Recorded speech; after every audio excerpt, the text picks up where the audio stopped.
Welcome!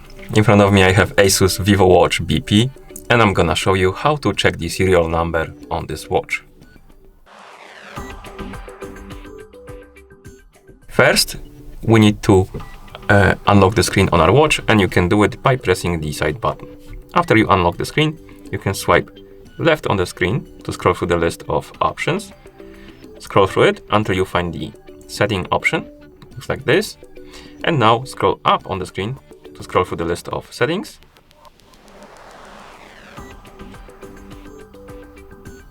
Find the About option, and once you find it, tap on the About button right here at the bottom of the screen.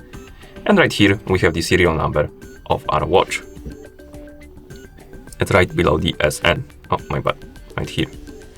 And once you're done checking the serial number, you can press the side button to go back to watch face. And that's how you check the serial number on this watch. Thank you for watching. If you found this video helpful, please consider subscribing to our channel and leaving the like on the video.